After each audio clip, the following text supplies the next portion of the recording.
Yesterday, Farage was complaining that he doesn't get enough time on mainstream media, but today he was splattered across the front page, the top article in the Times, and in that he was suggesting that the West, Britain, I suppose, should be negotiating with Putin, or what remains of Putin, in the fridge, or indeed Putin's delegated alternatives.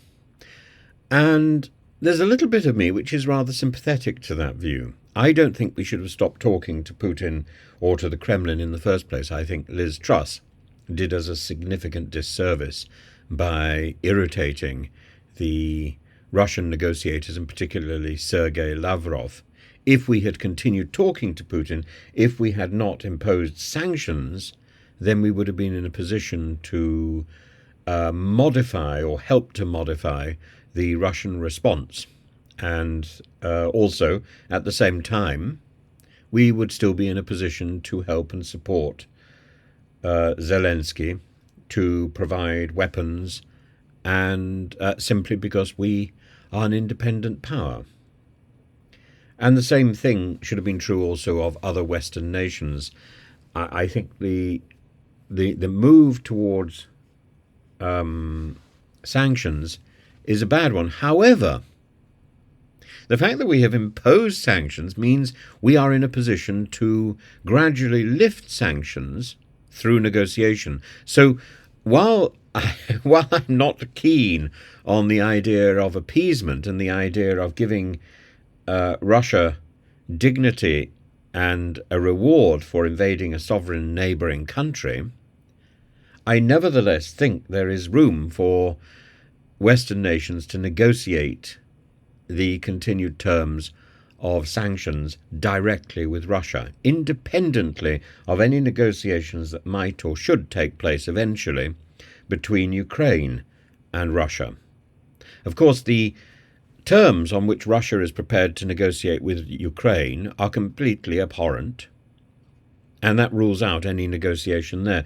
But such terms would not be imposed by Russia on a negotiation, let's say, with Britain or with the United States, or indeed with Europe, regarding the modification or indeed the greater imposition of sanctions by the West. I think to be talking about it is a much better position than to be imposing more and more and more. Farage has expressed the view, of course, that the West should engage in negotiations with Putin to potentially de-escalate the conflict in Ukraine, absolutely.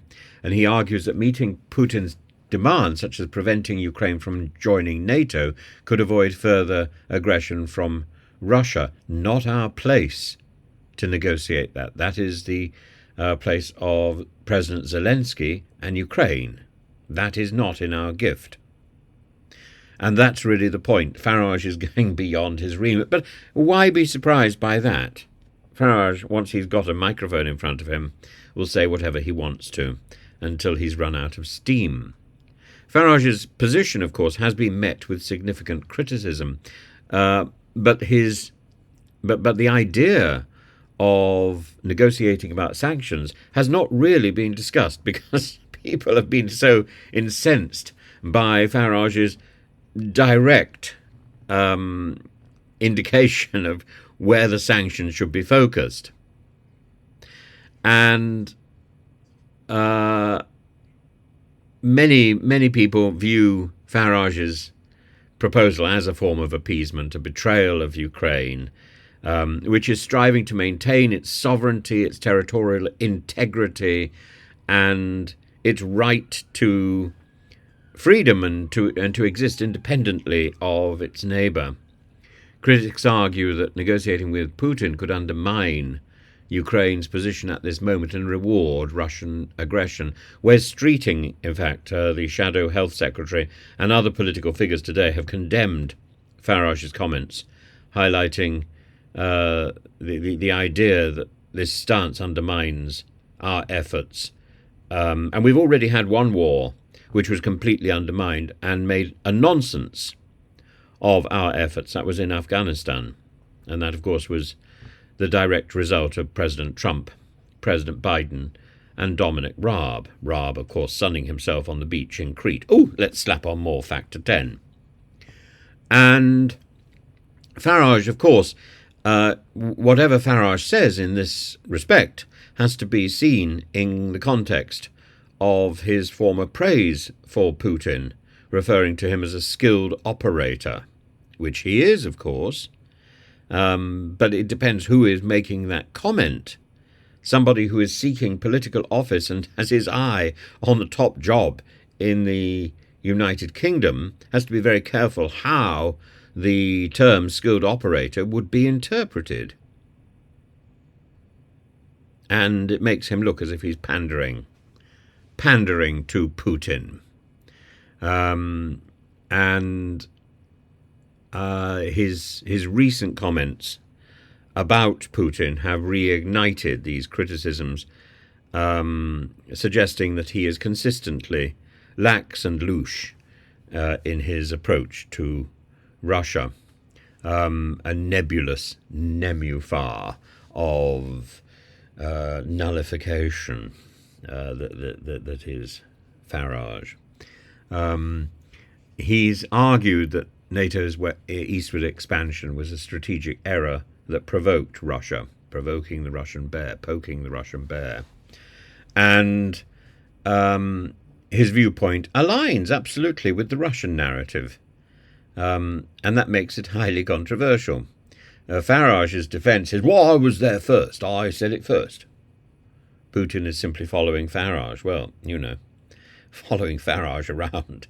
I don't think I would like to be followed around by Putin or whoever's pretending to be Putin. If Farage's suggestion were to be taken seriously by Western governments, it would mean a significant shift in policy towards Ukraine and Russia, and negotiating with Putin under the current circumstances could potentially lead to concessions that would jeopardize Ukraine's sovereignty. It could weaken the international coalition significantly and embolden Russia further. Because remember, Ukraine is not the first country that Russia has attacked.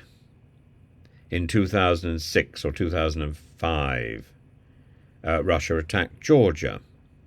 I remember being in Moscow and finding all the Georgian restaurants were closed.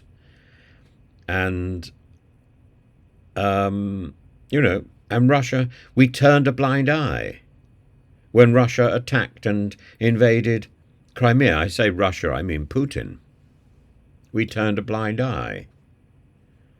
And only when Putin invaded and besieged Ukraine did we respond. We were late in the game. We gave Putin the impression that we weren't going to do anything, that he could keep flexing his muscles, and his tank brigade going down to Kyiv to threaten Zelensky into regime change is simply hideous. Simply hideous. That alone, I think, is enough to make it clear. This is not a man that you sit opposite on a table with and negotiate as equals. But this is a man, or his replacements, this is a man that we should be talking to. We should be talking to him because we might be able to help to push him in the direction where a negotiation with President Zelensky is ultimately possible, where Putin recognizes that he cannot demand extra areas in the Donbass that he hasn't even conquered as the price of negotiations beginning. This is outrageous. But my own instinct is that Putin and Russia should leave Ukrainian territory altogether. Now, that may simply be a matter of an area of territory which is demilitarized and which Russia rebuilds. That may be a route forward, But I'm not here to negotiate, and I'm simply here to suggest that while I think Farage's comments should be roundly condemned, an element of his comments should not be out of mind. We should be talking to Putin. We should have always been talking to Putin. And we do have something to talk about now, which is the sanctions, which I would never have recommended. But there we are.